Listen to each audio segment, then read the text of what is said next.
Hello friends, good morning. स्वागत है आपका हमारे यूट्यूब चैनल कराटे सर में। फ्रेंड्स, फ्री कराटे ट्रेनिंग की जो हमने सीरीज़ शुरू करी थी उसमें हमने 3 वीडियो अपलोड करे हैं और वीडियो अपलोड करने में मैं थोड़ा लेट हो जा रहा हूं क्योंकि मैं थोड़ा बिज़ी चल रहा हूं। और ये जो आप देख रहे हैं बैकग्राउंड में जो खेत है कि मैं उस जगह नहीं हूं जहां मैं वीडियो अक्सर शूट करता हूं।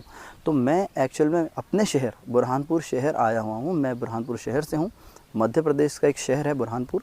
और मेरे घर से बुरहानपुर शहर में मेरे घर से 2 किलोमीटर दूर पर ये खेत है, मेरे फ्रेंड का एक खेत है। तो इस खेत में मैं सुबह आता हूँ, रोज़ सुबह अपना वर्कआउट करता हूँ, अपनी ट्रेनिंग करता हूँ।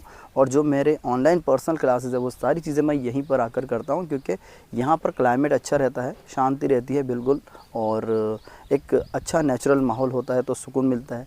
तो यहाँ पे ट्रेनिंग करने में भी मज़ा आता है, ऑनलाइन क्लासेस करने में भी मज़ा आता है। और इसके बाद ज़्यादा समय मेरा कुछ बिज़ी शेड्यूल में चला जाता है, इस वजह से वीडियो टाइम पर अपलोड नहीं हो पा रहा है। और मैं पूरी कोशिश करूंगा कि अब यहाँ से थोड़ा कंटिन्यू वीडियो अपलोड करूं आप लोगों के लिए, ठीक है। तो दोस्तों, आज हम करेंगे कराटे ट्रेनिंग लेसन नंबर 4। तो जो लोग डायरेक्ट लेसन नंबर 4 देख रहे हैं और अगर वो सीखना चाहते हैं तो पहले आपको फर्स्ट, सेकंड और थर्ड देखना बहुत ज़्यादा ज़रूरी है क्योंकि जो जो चीज़ें मैंने फर्स्ट, सेकंड और थर्ड में सिखाई है वो आज हम बिल्कुल नहीं सिखाएंगे। एक सिस्टमेटिक ढंग से ही सीरीज़ वाइज सिखाया जाएगा, कहीं पर भी कोई टाइम पास नहीं किया जाएगा। तो आज का लेसन समझने के लिए आपको पिछला लेसन देखना बहुत ज़्यादा ज़रूरी है, वरना आप सीख नहीं पाएंगे और वो सारी चीज़ें आप समझ नहीं पाएंगे कि कराटे का बेसिक क्या है। लेसन 1 में जो चीज़ें हैं वो ही आपको लेसन 2 से कनेक्ट करेगी, जोड़ेगी। तो सीरीज़ वाइज देखें और सीरीज़ वाइज देखकर ही आप सही से सीख पाएंगे। और जैसा कि मैंने कहा था कि लगभग 30 लेसन मैं आपको दूंगा, तो उसकी पूरी कोशिश की जाएगी कि आपको पूरे 30 लेसन सिस्टमेटिक ढंग से मैं आपको दूं। दोस्तों, आपको वीडियो को पूरा देखना है और वीडियो को अपने फ्रेंड्स में और जो लोग कराटे और मार्शल आर्ट्स सीखना चाहते हैं उन तक शेयर ज़रूर करना है क्योंकि फ्री कराटे ट्रेनिंग में इस तरह से सिस्टमेटिक ढंग से आपको कहीं भी वीडियो डिटेल में नहीं मिलेगा। जो भी यूट्यूबर्स वीडियो बनाते हैं और मैं भी बनाता हूं, हम कहीं से भी कोई भी टॉपिक उठा करके एक वीडियो बना देते हैं, लेकिन सिस्टमेटिक ढंग से आपको वीडियो नहीं मिलेगा भी तो उसमें वो जो डिटेल होती है वो आपको नहीं मिलेगी। तो एक बहुत ही डिटेल के साथ, बहुत ही बारीकी के साथ आपको वीडियोस देखने मिल रहे हैं। तो इसे देखिए, फ़ायदा उठाइए और फ्री में सीखने की कोशिश कीजिए और अपने दोस्तों को भी वीडियोस को शेयर करें ताकि वो भी इससे फ़ायदा उठा सकें और सीख सकें। तो दोस्तों, लेसन नंबर 1 में हमने सीखा था कि कराटे और मार्शल आर्ट्स सीखने के लिए हमारे शरीर को किस तरह रेडी करना है। तो इसके लिए एक बहुत ही बढ़िया सा वार्म अप एक्सरसाइज हमने आपको बताया था। लेसन नंबर 2 में हमने आपको बताया था कि कराटे के जो स्टांसेस है, जो खड़े रहने की पोजीशन होती है, स्टेप लेने की जो पोजीशन होती है, वो कितनी ज़रूरी है और वो किस तरह से करना है। तीसरे लेसन में मैंने आप लोगों को सिखाया था कि मिडिल पंच किस तरह करना है, यानी कराटे का पहला पंच, मार्शल आर्ट्स का पहला पंच किस तरह से किया जाता है। तो ये तीनों चीज़ें आपने देख ली। अब हम जा रहे हैं लेसन नंबर 4 पे। तो 4 में क्या करना है हमें? 4 में आज हम सीखेंगे कि हमने मिडिल पंच तो सीख लिया था, आज हम सीखेंगे अपर पंच और लोअर पंच। अब अपर और लोअर पंच में किस तरह पंच बनाना है, पंच का पोजीशन क्या होना चाहिए, वो सारी चीज़ें आपको बताएंगे। तो पहले आपको पैरेलल स्टांस पे खड़ा हो जाना है। अब पैरेलल स्टांस क्या है, इसके लिए आपको पिछले वीडियो देखने पड़ेंगे, लेसन नंबर 2 देखने होंगे, ठीक है। उसमें आपको स्टांसेस की पूरी जानकारी मिल जाएगी। तो पैरेलल स्टांस में पैरों को अपने शोल्डर जितना डिस्टेंस लेकर के खड़े हो जाना है सीधा, ये रेडी पोजीशन। यहाँ से एक हाथ आपका बेल्ट पे और दूसरा हाथ बाहर सोलर प्लेक्सस पे। दोस्तों, कराटे में जब भी आप खड़े रह के पोजीशन लेते हैं तो आपका पोजीशन हमेशा यही रहेगा। आप कोई भी टेक्निक करना चाहेंगे, कोई भी पंच या कोई भी ब्लॉक, आपको लेफ़्ट हैंड सोलर प्लेक्सस पे, यानी हमारा जो मिडिल लेवल है बॉडी का, यहाँ रखना है और राइट हैंड जो है यहाँ रखना है कमर पर, ठीक है, क्योंकि राइट हैंड से ही पंच की शुरुआत होगी। इस तरह से आपको खड़ा रहना है, ये पोजीशन है। जब भी पोजीशन बोलूँ आपको इस तरह खड़े हो जाना है। भले आप कोई भी टेक्निक करें, कोई भी पंच करें, पोजीशन हमेशा स्टार्टिंग में यही रहेगा। तो ठीक है, ये हम खड़े हो गए इस तरह से। यहाँ से हमने सीखा था ये मिडिल पंच, ये पंच किस तरह थ्रो करना है, सारी चीज़ें आपको बताई थी। अब हम आज करेंगे अपर पंच। मिडिल पंच का जो मैंने आपको टारगेट बताया था वो था सोलर प्लेक्सस। तो इस जगह पर हम पंच करते हैं, इसके बारे में डिटेल में आपको समझा दिया था। अब हम आज करेंगे फेस पंच यानी अपर पंच। तो इसका टारगेट कहाँ रहेगा? चिन, चिन पर, यहाँ आपको पंच करना है। ये जो दोनों नकल्स है आपके, ये जो दोनों हड्डियाँ हैं, ये यहाँ बैठनी चाहिए, ठीक है। ये बहुत ही ज़बरदस्त टेक्निक है और बहुत ही ख़तरनाक वाइटल पॉइंट्स है। यहाँ पर आप जब पंच करेंगे सही तरीके से तो ये पूरा जो खोपड़ी है वो सारी खोपड़ी हिल जाएगी। तो यहाँ पर थोड़ा सा खुद को हिट करके देखिए, आपको पता चल जाएगा, सारा सिस्टम हिल रहा होगा हमारा। ठीक है, तो यहाँ इस जगह पंच करना है। तो ये जो हमारे नकल्स है दोनों, ये कहाँ जाएंगे? चिन पर। ठीक है, ये जो दोनों नकल्स है ये जाएंगे हमारे चिन पर। तो ये हमने पोजीशन ली, यहाँ से अब हम पंच करेंगे। तो अगर आपको फेस पंच कहा जाता है या अपर पंच कहा जाता है या फिर जापानीज़ में जोदान जुकी कहा जाता है, तो उसका टारगेट आपका चिन ही होता है। ठीक है, फेस पंच मतलब आपको अपर पंच ही करना है। ठीक है, तो ये खड़े हैं, यहाँ से पंच जाएगा चिन पर, तो ये गया पंच, ये आ गया चिन पर, ये पंच आया चिन पर। इससे ऊपर नहीं ले जाना है, याद रखिए एम बहुत ज़्यादा इंपॉर्टेंट होता है कराटे और मार्शल आर्ट्स में। ये सीधा चिन पर जाएगा, ये 1 2। और शुरू में कोई भी टेक्निक धीरे ही करना है, आपको इसमें रफ्तार दिखाने की, हड़बड़ी करने की कोई ज़रूरत नहीं है। जब तक आप सही से कोई मूवमेंट नहीं सीखेंगे उसमें रफ्तार नहीं दिखानी है, वरना वो चीज़ें आप गलत सीख लेंगे और आपको आदत हो जाएगी तो वो सुधरेगी नहीं। ठीक है, तो धीरे धीरे धीरे टेक्निक को समझ के करना है। तो ये 1 2 3 4 5 6 7 8 9 10। ये पोजीशन है 1। ये मैं अपने चिन के हिसाब से टारगेट कर रहा हूँ, अपनी हाइट के हिसाब से, जहाँ मेरी चिन है वहाँ ये दोनों नकल्स लग रहे हैं। 2 3 4 5 6 7 8 9 और ये 10। पंच को अगर आप माथे पे टारगेट करेंगे, फेस पर, तो दोस्तों आपको अपने सामने जो दुश्मन खड़ा है या जो आपका जो कॉम्पिटिटर है जिससे आप फाइट कर रहे हैं वो दिखाई ही नहीं देगा। देखिए आप इस तरह सीधा करके देखिए, वहाँ पर अगर आप पंच कर रहे हो तो आपका हाथ ही सामने आ जा रहा है, तो उससे हमारा दुश्मन है या जिससे हम फाइट कर रहे हैं वो हमें दिखाई भी नहीं देगा। तो वहाँ टारगेट नहीं रखना है आपको टारगेट चिन रखना है, यहाँ मुँह पर। आप माथे पर पंच कर सकते हो, इसमें कोई माना नहीं है, आप नाक पर भी पंच कर सकते हो, नोज़ पर भी, लेकिन प्रैक्टिस के अंदर, डेली प्रैक्टिस में फेस पंच का जो एम है तो आपको चिन रखना है, चिन पर ही पंच करना है डेली प्रैक्टिस के अंदर। ये फेस पंच है। फिर आप चाहे तो अपने प्रैक्टिस के हिसाब से या फाइट के हिसाब से आप ऊपर या नीचे से अटैक कर सकते हैं, लेकिन ये जो वाइटल पॉइंट्स है ये बहुत ज़्यादा सही है प्रैक्टिस के लिए और सेल्फ डिफेंस के लिए।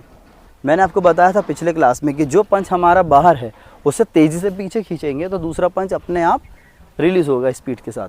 तो ये हम खड़े हैं, ठीक है, ये पोजीशन है। यहाँ से अब मैं काउंट करूँगा, जैसे 1। अब ये पंच को खींचना है मुझे, स्पीड से करना है, तो जो पंच बाहर है खींचेंगे। 2 3 4 5 6 7 8 9 10।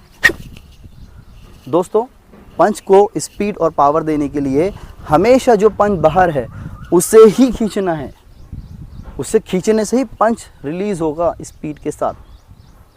ठीक है, पावर आएगा। कभी भी ये ना सोचे कि हमें पंच को ज़ोर से मारना है, इस पे फोकस करने के बजाय जो हाथ बाहर है उससे खींचने पे ध्यान दे। सामने से देखिए, ये खड़े हैं, यहाँ से इस पंच को खींचना है। 1, ये गया फेस पर।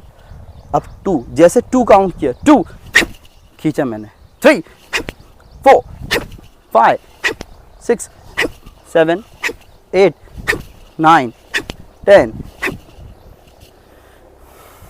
इस तरह से टारगेट बनाना है, इस तरह से पंच करना है। तो ये सीखा आपने फेस पंच यानी अपर पंच, जोदानजुकी। तो दोस्तों लेसन नंबर 3 में आपको सिखा दिया था कि मिडिल पंच किस तरह करना है, उसके टारगेट के बारे में बहुत ही डिटेल में आपको समझा दिया था। आज आपको सिखाया लेसन नंबर 4 में कि फेस पंच किस तरह किया जाता है, कहाँ करना है।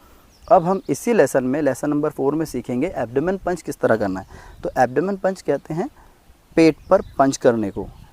एब्डोमेन मीन्स पेट, तो एब्डोमेन पंच कहेंगे या फिर लोअर पंच कहेंगे या फिर इसे गेदान जुकी बोलेंगे। तीनों ही नाम जो है इसका मतलब एक ही टारगेट है, पेट पर पंच करना। गेदान जुकी मतलब जापानीज में, गेदान जुकी मतलब लोअर पंच। तो हमारा बॉडी का अपर फेस, ठीक है, हेड, मिडिल यानी चेस्ट और लोअर होता है एब्डोमेन।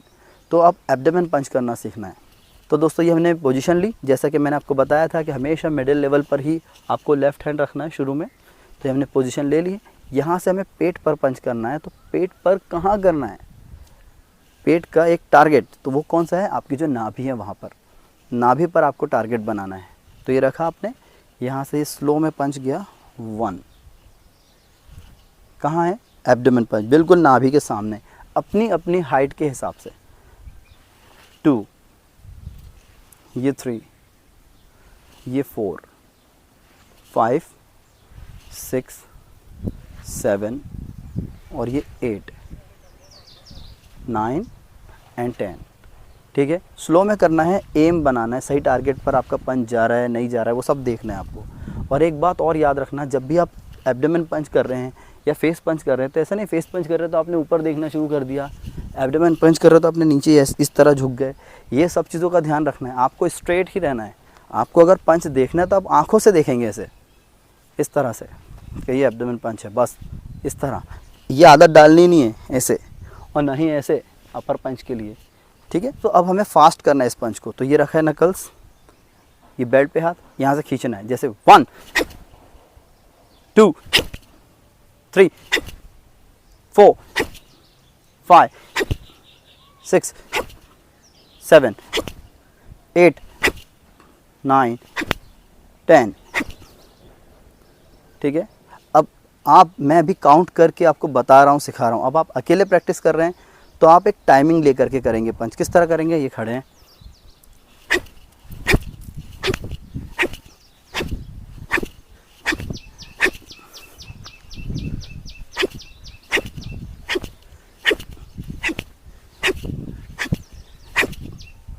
तो दोस्तों अपर पंच करते वक्त अगर आप इसी तरह से हाथ रखेंगे तो ये जब पंच आप करेंगे तो आपका हाथ का ये वाला हिस्सा टच होगा सामने वाले को, तो उससे चोट बिल्कुल नहीं आएगी।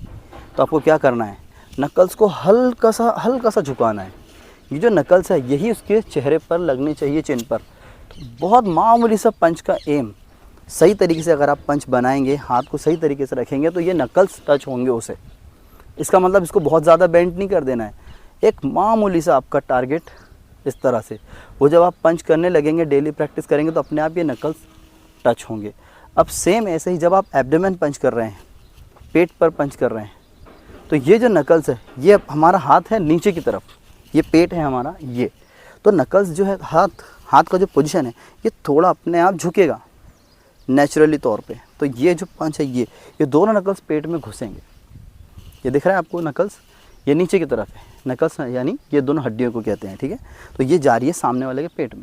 मिडिल कर रहे हैं तो बिल्कुल सीधा है, और अपर कर रहे हैं तो ये हल्का सा से झुकाना है, बहुत नई जैसा, मामूली सा। और पंच सही से बनाओगे तो आपके नकल्स धीरे धीरे उभरने लगेंगे, बाहर आने लगेंगे, ये टारगेट पे जाएगा। फेस पंच को कभी भी ऐसा नहीं रखना है।